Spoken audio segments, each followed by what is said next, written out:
The unexpected inheritance.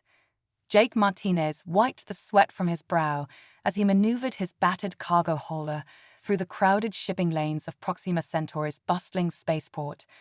The year 2157 had brought humanity to the stars, but for Jake, it mostly meant long hours, tight margins, and the constant dance of dodging customs officials and pirates alike.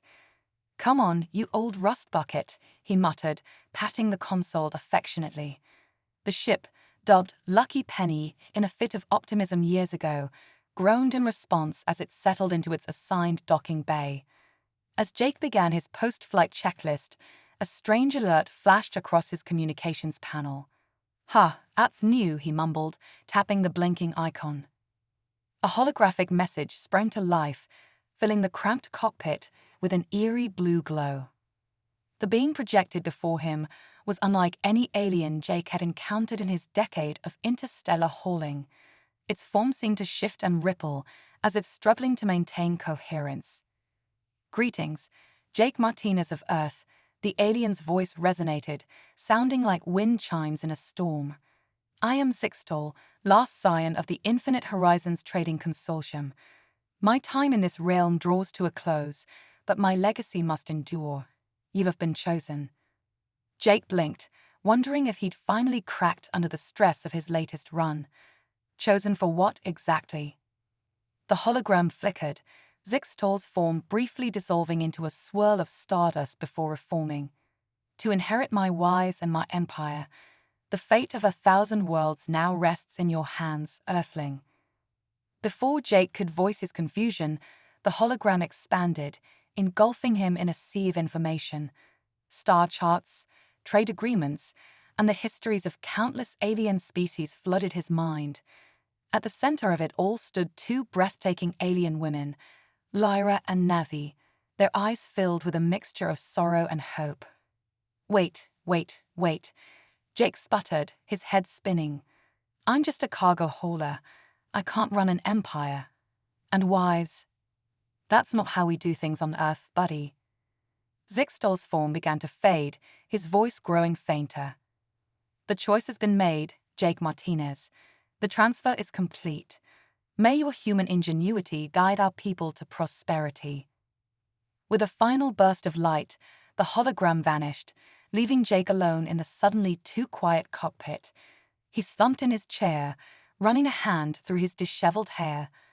What the hell just happened? Before he could begin to process the bizarre encounter, Lucky Penny's sensors blared a proximity alert. Jake's eyes widened as he saw a massive ship, easily 100 times the size of his hauler, materialize outside his viewport. Its sleek design spoke of technology far beyond anything he'd ever encountered. A new message flashed across his screen. "Greetings, Consortium Lord. Your flagship awaits. Please prepare for transfer." Jake's mouth went dry as he realized the implications. This wasn't some elaborate prank or hallucination. Somehow, in the span of a few minutes, he'd gone from a struggling cargo pilot to the leader of a vast interstellar empire. "Oh boy," he muttered, reaching for the bottle of whiskey he kept for emergencies. This definitely qualified. As he took a long swig, his mind raced with possibilities. Part of him wanted to run, to fire up Lucky Penny and disappear into the vastness of space. But a smaller, more insistent voice whispered of adventure, of the chance to make a real difference in the galaxy. Jake Martinez, the nobody from Earth, now held the fate of civilizations in his hands. And somewhere out there, two alien wives he'd never met were waiting for him. He took another swig of whiskey and squared his shoulders. "Well, Penny," he said to his faithful ship, "looks like our luck's finally changed. Let's go see what the universe has in store for us." With a deep breath, Jake initiated docking procedures with his new flagship. As Lucky Penny was drawn into the massive vessel's hangar, he couldn't shake the feeling that the greatest adventure of his life, and perhaps the entire galaxy, was about to begin. The hangar bay of the flagship was a marvel of alien engineering, dwarfing Lucky Penny as the small hauler settled onto the polished floor. Jake hesitated at the airlock, his hand hovering over the release. On the other side of that door waited a new life, responsibilities he could scarcely imagine, and 2 wives he'd never met. With a muttered curse that would have made his old flight instructor proud, he cycled the airlock and stepped into his new world. A delegation awaited him, an assortment of alien species he'd only ever seen in passing at various spaceports. At their head stood Lyra and Navi, the wives of his mysterious benefactor. Lyra was tall and willowy, her skin a shimmering opalescent white that seemed to catch and reflect the light around her. 4 arms gracefully folded across her torso as she regarded Jake with eyes that swirled with galaxies. Beside her, Neve presented a stark contrast. Compact and muscular, her deep blue skin marked with bioluminescent patterns that pulsed with her heartbeat. A mane of what looked like living flame cascaded down her back. Jake suddenly felt very small and very human. "Greetings, Lord Martinez." Lyra's voice was melodious, reminding Jake of the wind through crystal chimes. "We welcome you to the heart of infinity." Nevi's voice followed, a deep, rich tone that seemed to resonate in Jake's chest. "The consortium awaits your guidance, husband." Jake cleared his throat, acutely aware of the oil stains on his flight suit and the whiskey on his breath.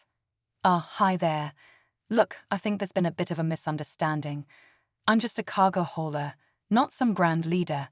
And the whole husband thing, that's not really how we do things where I'm from." A ripple of murmurs passed through the assembled aliens. Lyra and Navy exchanged a glance that spoke volumes, even across the gulf of their different species. "Perhaps," Lyra said carefully, "we should continue this discussion in private. There is much to explain, and time grows short." Jake nodded, relieved to postpone the public spectacle. As they led him through the ship's winding corridors, he marveled at the technology on display. Holographic interfaces flickered to life as they passed, displaying information in languages he'd never seen before. Yet, somehow, he found he could understand them, the knowledge Zixtal had implanted slowly unfurling in his mind. They arrived at what Jake assumed was a private chamber, though it was larger than his entire ship. A window dominated one wall, offering a breathtaking view of the starfield outside. "Okay," Jake said, turning to face his unexpected wives. "I think it's time you told me what's really going on here. Why me? Why now? And what exactly am I supposed to do with an entire trading empire?" Navy's bioluminescent patterns flared, a display Jake somehow knew indicated concern.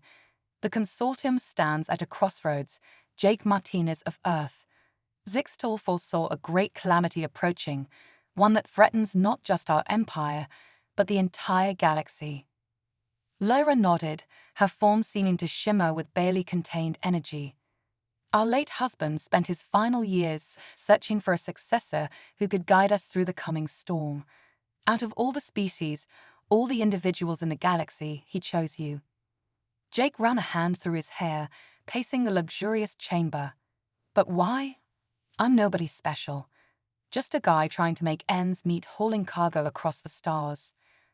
"Perhaps," Lyra said softly, "that is precisely why you were chosen. You understand the struggles of the common people, the day-to-day workings of the galaxy in a way Zixtal never could." Navi stepped closer, her fiery mane casting dancing shadows across the room. "And you are human. Your species is young among the stars, but already you have shown remarkable adaptability and ingenuity. These are qualities the consortium and the galaxy will need in the days to come."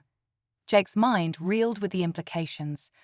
Part of him still wanted to run, to wake up from this bizarre dream in his cramped bunk on Lucky Penny. But a growing voice inside him, fueled by equal parts terror and exhilaration, urged him to stay, to see where this impossible journey might lead. "All right," he said finally, squaring his shoulders. "I'm not promising anything long-term, but I'll stick around long enough to hear the full story. And maybe I can help figure out this calamity you mentioned." Relief washed over Lyra and Navi's alien features. "Thank you, Jake," Lyra said, reaching out to touch his arm with one of her 4 hands. The contact sent a strange, not unpleasant tingle through his body. "We have much to teach you, and little time to do so." Navi nodded, her mane flickering with renewed intensity. But first, husband, we must address the most pressing matter. Our rivals in the Obsidian Syndicate will soon learn of Zixtal's passing. We must act quickly to secure our position and protect the worlds under our care. Jake took a deep breath, the weight of his new responsibilities settling onto his shoulders. Okay then, guess it's time for this cargo jockey to learn how to run an empire. Where do we start? As Lyra and Navy began to outline the complexities of interstellar politics and trade, Jake couldn't help but smile ruefully.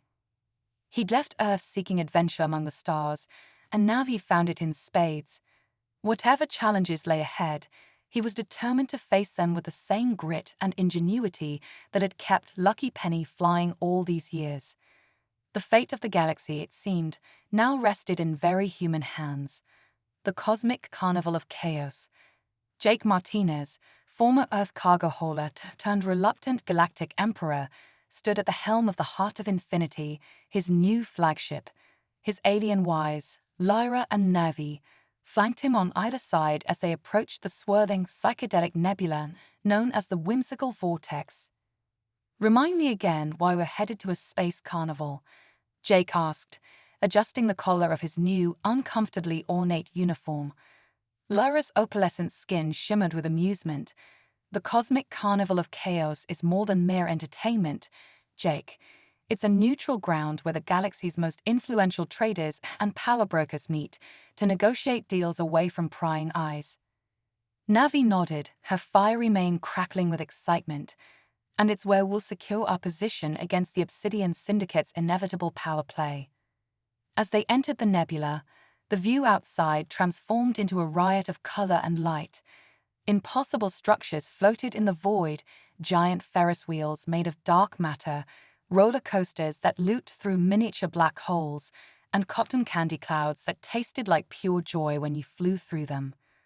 "Welcome to the cosmic carnival of chaos," a booming voice echoed through the ship's comm system, "where the laws of physics are more like guidelines, and the fun is quantumly entangled." Jake couldn't help but grin. Well, this ought to be interesting. As they docked at a station shaped like a giant clown's head, complete with a nose that honked when ships flew too close, Jake turned to his wives. "All right, what's our strategy here?" Lyra produced a holographic map of the carnival. "We need to secure the support of at least 3 major factions. The Giggle Gases Guild controls the carnival's mood-altering atmospheres. The Time Twisters run the temporal displacement rides, and the Probability Puppeteers manage all the games of chance. Don't forget the flavor phantasms," Navi added. "Their culinary creations can alter reality itself. A well-placed dessert could tip the scales in our favor." Jake nodded, trying to wrap his head around the absurdity of it all. "Right. So we're going to save our empire with laughing gas, time travel, rigged games, and magic space food. Got it." As they stepped off the ship, they were immediately accosted by a group of small, furry creatures that looked like a cross between colas and disco balls. "Greetings, sentience," the lead creature chirped. "Care to try your luck at our quantum quandary quiz? Answer correctly, and you could win a pocket universe of your very own." Jake opened his mouth to decline, but Lyra placed a hand on his arm. "Actually," she said, "we'd love to play. It could be a good way to gather information." The next hour was a blur of increasingly bizarre questions. If a Schrödinger's cat laughs in a forest of quantum trees, does it make a probability wave? On a scale of 1 to 11, how cheese is your favorite color? Jake's head spun, but somehow his human intuition and the knowledge Zixtal had implanted allowed him to muddle through. To everyone's surprise, especially Jake's, they won.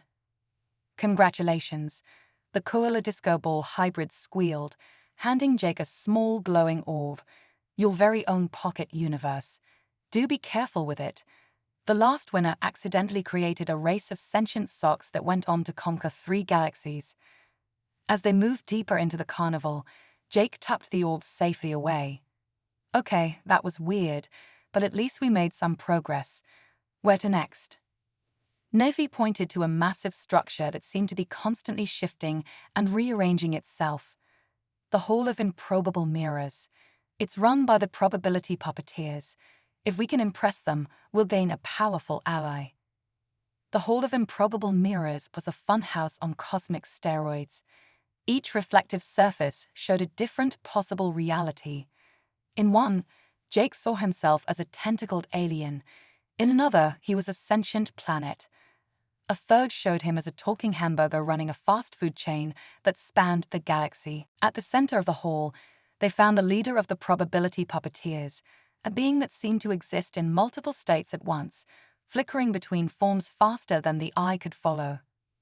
"Ah, the new leaders of the Infinite Horizons Consortium," the being said, its voice a chorus of possibilities. "We've been expecting you, and also not expecting you, and everything in between." Jake stepped forward, drawing on every ounce of confidence he could muster.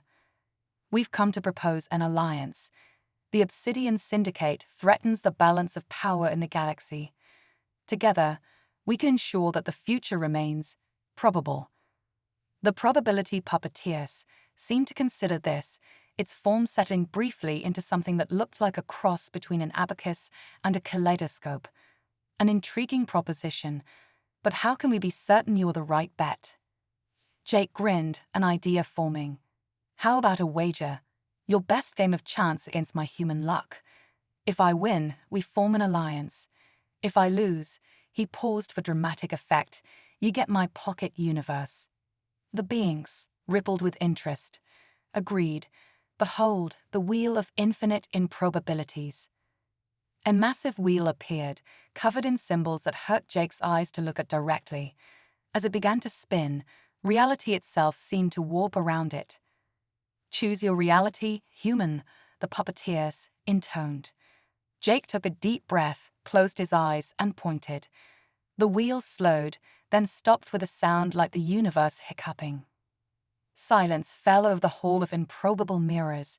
Then, to Jake's astonishment, the probability puppeteers burst into laughter. A sound like 1,000 slot machines hitting the jackpot simultaneously. "Incredible. You selected the one outcome we didn't even know was possible." The beings extended a shimmering appendage. "You have our support, Consortium. This promises to be highly improbable indeed." As they left the hall, Jake turned to Lyra and Navi, his head still spinning. Did we just win?" Lyra nodded, her eyes wide with amazement. "Indeed, and in doing so, you've reshaped the very fabric of probability in our favor." Navi grinned, her mane burning brighter than ever. 2 down, 2 to go. Next stop, the temporal taffy pull with the time twisters. Jake groaned, but couldn't suppress a smile. This insane cosmic carnival might just save their empire after all. And if not, well, at least it would be one hell of a ride. As they made their way through the chaotic crowds, Jake couldn't shake the feeling that they were being watched. Little did he know, hidden among the revelers and impossible attractions, agents of the Obsidian Syndicate were already plotting their next move. The game was far from over, and the stakes were higher than Jake could possibly imagine. The Quantum Quandary quests. Jake Martinez, his alien wives Lyra and Navi, and their newfound allies from the probability puppeteers strode purposefully towards the pulsating, ever-shifting structure known as the temporal taffy pull. The air crackled with chronostatic, making Jake's hair stand on end and his teeth taste like yesterday's breakfast. "So, let me get this straight," Jake said, ducking as a flock of time-displaced dodos flew overhead. "We need to convince the time twisters to join our cause by participating in a taffy-pulling contest." Navi nodded, her flame-like hair forming intricate patterns that seemed to predict future events. "The temporal taffy pull is no ordinary confectionery challenge, Jake. It's a test of one's ability to manipulate the very fabric of spacetime." As they approached the entrance, a being that looked like a living clock with tentacles, the hands greeted them. "Welcome, temporal tourists. Care to try your hand at stretching the seconds and pulling the past?" Jake stepped forward, mustering all the false confidence he could. "We're here to challenge the Time Twisters. The fate of our consortium hangs in the balance." The clock being's face, which was also a clock, registered surprise, its hands spinning wildly. "Oh my. A consortium-level temporal tangle. Right this way, please. Do mind the paradox puddles." They were led into a vast chamber where waterfalls flowed upwards and hourglasses filled with galaxies instead of sand. At the center stood an impossibly long table covered in a shimmering, iridescent substance that hurt Jake's eyes to look at directly. "Behold," the clock being announced. "The taffy of time itself. Your challenge is simple.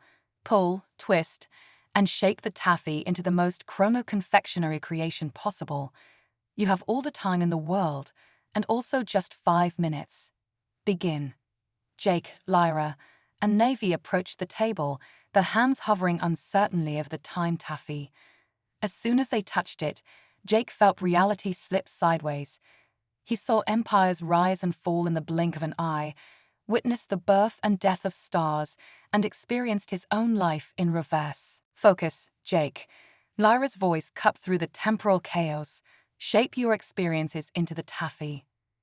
Drawing on instincts he didn't know he had, Jake began to pull and twist the chrono-confection. His hands moved in impossible ways, looping through dimensions he couldn't name. Beside him, Lyra wove starfields into delicate sugar structures, while Navy's fiery touch caramelized entire eons. As they worked, Jake became aware of whispers around them. The Time Twisters had gathered to watch, their forms flickering between past and future versions of themselves. "Remarkable," one twister murmured, its voice an echo from next Tuesday. "The human employs techniques that haven't been invented yet." "Impossible," another argued from last millennium. "Those methods were lost eons ago." Jake grinned, realizing he was tapping into both Zixtal's implanted knowledge and his own human creativity. As the last grains of sand fell in the 5-minute infinity, he stepped back to admire their creation. It was beautiful and terrible to behold, a spiraling fractal structure that seemed to contain entire universes. Timelines branched and reconnected, forming a map of possibility that made Jake's brain hurt if he looked at it too long. The lead Time Twister, a being that appeared to be a sentient wormhole wearing a bounty, leaned in to examine their work. "In all my backwards and forwards years," it mused, "I've never seen anything quite like this. You've not only pulled the taffy of time, you've woven a new pattern into the cosmic loom itself." Jake bowed, trying to ignore the fact that he could now see through time.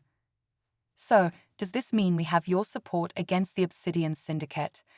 The Time Twister's wormhole mouth curved into what might have been a smile.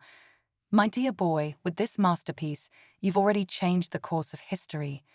The Syndicate's defeat is now in temporal inevitability, in this timeline at least." As they left the temporal taffy pull, Jake's head spinning with visions of possible futures, Navy tugged on his sleeve. "We must hurry," she said, her bioluminescent patterns pulsing with urgency. "The flavor phantasms await, and I fear the Obsidian Syndicate may be making their moves soon." They raced through the carnival, past rides that altered your genetic code and foods, stands selling deep-fried dark matter. Finally, they arrived at a massive, floating restaurant shaped like a giant tongue. "Welcome to the gustatory galaxies," a voice boomed as they entered. The Mapturt, a being composed entirely of taste buds, undulated towards them. "Do you have a reservation?" "We're here to see the head chef," Lyra announced. "It's a matter of utmost galactic importance." The taste bud being quivered with excitement. "Ooh, sounds delicious. Right this way, please." They were led through a kitchen where nebulas simmered in cosmic woks and black holes were used as garbage disposals. At last, they met the head chef of the flavor phantasms, a creature that seemed to be made of pure energy, constantly shifting between every color imaginable. "Ah, the new consortium leaders," the chef's voice resonated directly in their minds, tasting like a supernova dipped in chocolate. "You wish to secure our allegiance with a culinary challenge, yes? Very well. Impress me with a dish that captures the essence of your species' potential. Jake stepped up to the cosmic cooking station, his mind racing. What dish could possibly represent humanity's place in the universe? Then inspiration struck. "I'll need the following ingredients," he announced. "The primordial soup from the dawn of life on Earth, a dash of pioneer spirit from humanity's first steps into space, the fiery determination that fuels our explorers, and a sprinkle of the boundless creativity that defines our artists and dreamers." To Jake's amazement, each ingredient appeared before him as he named it. With Lyra and Navi's help, he began to cook, pouring every ounce of his human ingenuity and the vast knowledge inherited from Sixtol into the dish. The result was a swirling, shimmering concoction that seemed to contain entire worlds within it. When the flavor phantasm chef tasted it, its energy form exploded into a dazzling light show. "Extraordinary," the chef exclaimed, its voice a symphony of flavors. "I taste the past, present, and potential future of your species. The struggles, the triumphs, the endless possibilities. It's all here. You have our full support, consortium. Together, we shall cook up a future that will leave the Obsidian Syndicate eating our cosmic dust." As they celebrated their victory, a commotion erupted outside the restaurant. Jake, Lyra, and Navi rushed out to find the carnival in chaos. Rides were malfunctioning, game booths were exploding with improbable jackpots, and in the center of it all stood a group of menacing figures clad in shadows. "The Obsidian Syndicate," Navi growled, her mane blazing with fury. "They're making their move." Jake squared his shoulders, feeling the combined power of their new allies flowing through him. "Well then," he said, a determined grin spreading across his face, "I guess it's time for the main event. Let's show these syndicate goons what happens when you crash the cosmic carnival of chaos." As they charged into battle, Jake realized that his greatest adventure was only just beginning. The fate of the galaxy hung in the balance, and it would take every ounce of human ingenuity and a hefty dose of cosmic insanity to save it. The Syndicate Showdown Spectacular. The cosmic carnival of chaos erupted into a battlefield unlike any the galaxy had ever seen. Jake Martinez, former Earth cargo holder turned reluctant emperor, stood at the center of the maelstrom with his avian wives, Lyra and Navi, by his side. "Ladies," Jake said, cracking his knuckles, "I think it's time we show the Obsidian Syndicate why you don't mess with a guy from Brooklyn." The Syndicate forces, cloaked in shadows that seemed to devour light, advanced menacingly. Their leader, a being so dark it appeared to be a hole in reality itself, pointed a void-like finger at Jake. "Surrender the consortium, human," it hissed, its voice a sound of hope dying. "You cannot hope to stand against the power of pure darkness." Jake grinned, a plan already forming in his mind. "Maybe not, but I've got something better than darkness. I've got chaos on my side." With a wink to Lyra and Navi, Jake pulled out the pocket universe he'd won earlier. "Hey, probability puppeteers," he shouted, "let's rewrite some odds." The flickering forms of the puppeteers materialized around them, their many-limbed bodies twisting reality itself. Jake tossed the pocket universe into the air, where it expanded into a swirling vortex of infinite possibilities. "Time twisters," Lyra called out. "Let's give our enemies a taste of temporal taffy." The clock-faced beings appeared in a flash, their tentacle hands stretching and pulling at the fabric of spacetime. The Syndicate forces found themselves aging backwards, forwards, and sideways all at once. Navy's flame-like hair rolled into an inferno as she summoned their final allies. "Flavor phantasms. Let's cook up a victory these shadows will never forget." The energy-based chefs materialized, wielding ladles that scooped up quantum foam and whisks that beat dark matter into a frenzy. They began to cook the very essence of reality around the Syndicate forces. As chaos engulfed the carnival, Jake realized they needed one final push to turn the tide. He spotted a nearby attraction, the multiversal mirror maze, and an idea struck him like a bolt of inspiration from the cosmos itself. "Everyone, follow me," he shouted, charging towards the maze. Time for a little game I like to call multiversal musical chairs. Jake, Lyra, Navi, and their allies dove into the maze, the syndicate forces hot on their heels. But this was no ordinary hall of mirrors. Each reflective surface was a gateway to a different universe. "Keep moving," Jake yelled as they dashed through mirror after mirror. "And whatever you do, don't look back." They leaped from universe to universe, one where pizza was the dominant life form, another where gravity worked sideways, and yet another where everyone communicated exclusively through interpretive dance. The syndicate forces, unused to such mind-bending chaos, began to falter.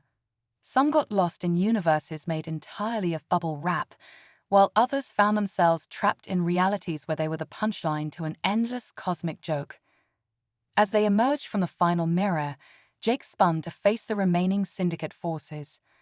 "All right, you shadowy party poopers," he declared. "It's time for the grand finale." With a nod to his allies, Jake initiated their master plan. The probability puppeteers rewrote the odds, making the improbable inevitable. The time twisters wound back the clock, resetting the syndicate to a time before they'd ever heard of the consortium.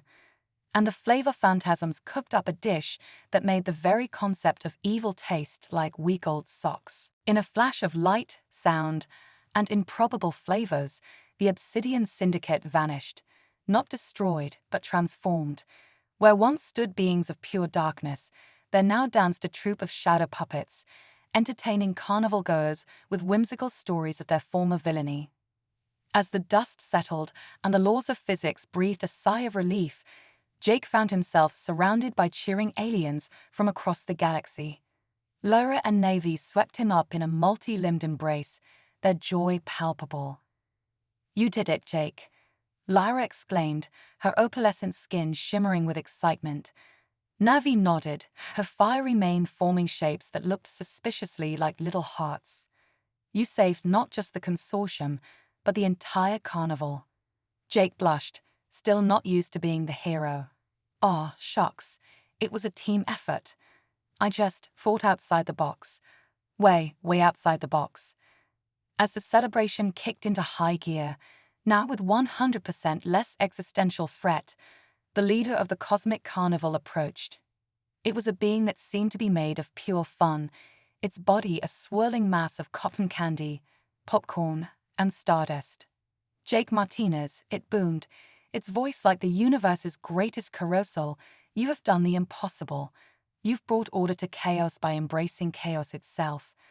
As a reward, I hereby declare you and your consortium the official guardians of the cosmic carnival of chaos."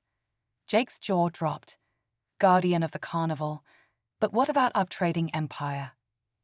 The carnival leader laughed, a sound like 1,000,000,000 roller coasters hitting their peaks simultaneously. "My dear boy, don't you see? The carnival exists in all times and places. With us as your allies, your consortium will become the greatest force for fun and profit the galaxy has ever seen." As the implications sank in, Jake couldn't help but laugh. He, a simple cargo holder from Earth, was now not only the leader of a vast trading empire and husband to 2 incredible alien wives, but also the guardian of the most chaotic, wonderful place in the universe. Pulling Lyra and Navi close, Jake gazed out at the swirling nebulas and impossible attractions of their new domain. "Well, ladies," he said with a grin, "looks like our adventure is just getting started. What say we take this carnival on a little road trip across the cosmos?" And so, as the cosmic carnival of chaos prepared to embark on its grand tour of the galaxy, with the Infinite Horizons Consortium at its helm, Jake Martinez realized that sometimes the most unlikely hero is the one who's willing to embrace the absurdity of it all and have one hell of a good time doing it. The universe, it seemed, would never be the same again. And that was just the way Jake liked it, the galactic guffaw gambit. As the cosmic carnival of chaos prepared for its grand galactic tour, Jake Martinez found himself facing an unexpected challenge. The carnival's first stop was the notoriously humorless planet of Syriox Prime, home to the stoic syndicate. a powerful faction known for their unwavering dedication to logic and their complete lack of a funny bone. "All right, team," Jake addressed his motley crew of carnival workers, probability manipulators, and time-bending chefs. "We've got a tough crowd ahead. Any ideas on how to make a planet full of walking calculators laugh?" Lyra, her opalescent skin shimmering with concern, spoke up. "The Serioctians are known to value efficiency above all else. Perhaps we could demonstrate how laughter improves productivity." Navy's fiery mane crackled with inspiration. "What if we could quantify fun? Turn it into an equation they couldn't ignore." Jake stroked his chin, a mischievous glint in his eye. "Ladies, I think you're onto something, but we're going to need to take it up a notch. It's time for the galactic guffaw gambit." As the carnival ship descended through Siriox Prime's atmosphere, Jake put his plan into motion. The normally vibrant and chaotic attractions were temporarily redesigned to appeal to the Sirioxian sensibilities. The Ferris wheel became a circular efficiency demonstrator, the cotton candy stand was rebranded as a glucose filament distribution center, and the fun house was renamed the Non-Euclidean Probability Matrix.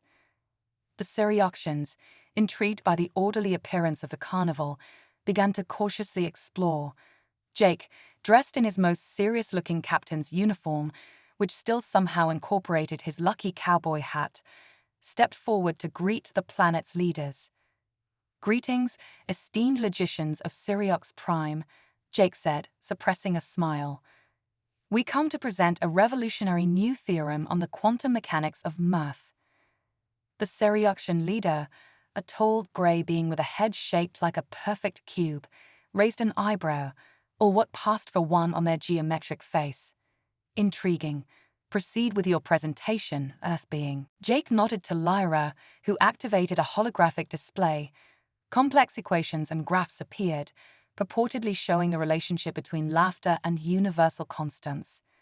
"As you can see," Jake explained with forced seriousness, "the hilarity constant is directly proportional to the square root of the absurdity quotient multiplied by the cosmic irony factor."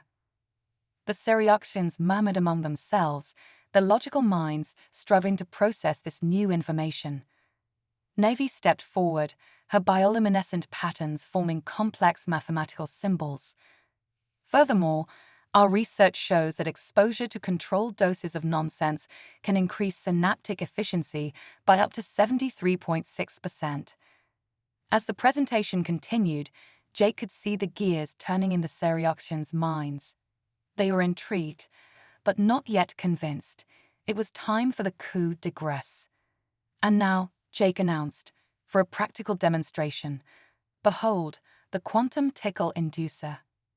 With a flourish, he revealed a contraption that looked like a cross between a particle accelerator and a feathered duster. The Sirioxians leaned in, their curiosity piqued. "This device," Jake explained, "harnesses the power of quantum entanglement to stimulate the laugh centers of the brain with unprecedented precision. Who among you is brave enough to volunteer for a trial?"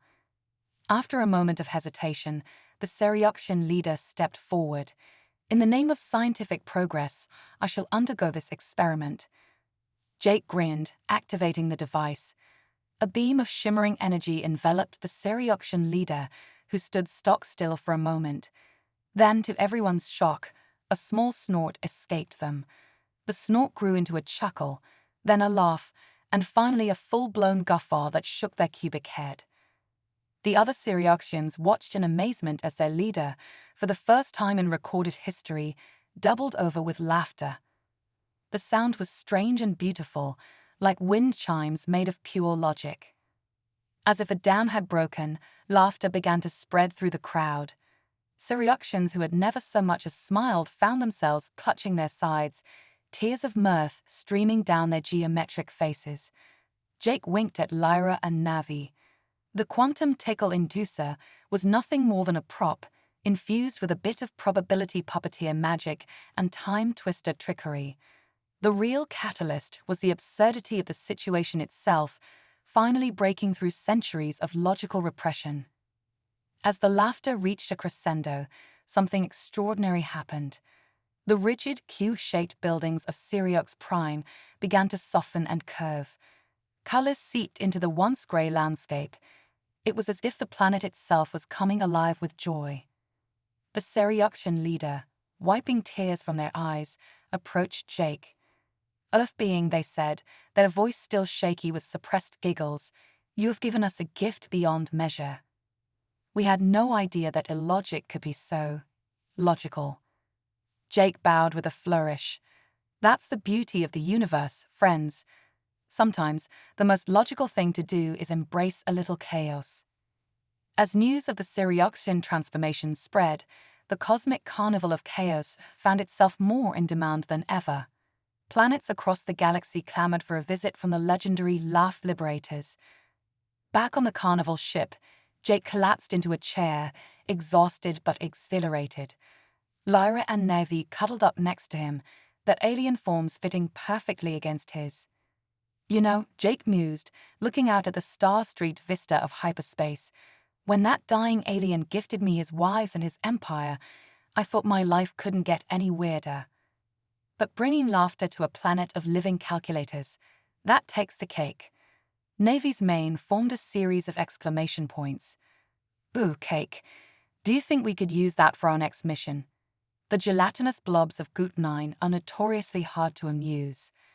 As Lyra and Navy excitedly planned their next impossible mission, Jake couldn't help but smile. The universe was vast, strange, and often made no sense at all. But with his brilliant wives by his side and an entire carnival of chaos at his disposal, he was ready for whatever the cosmos might throw at him.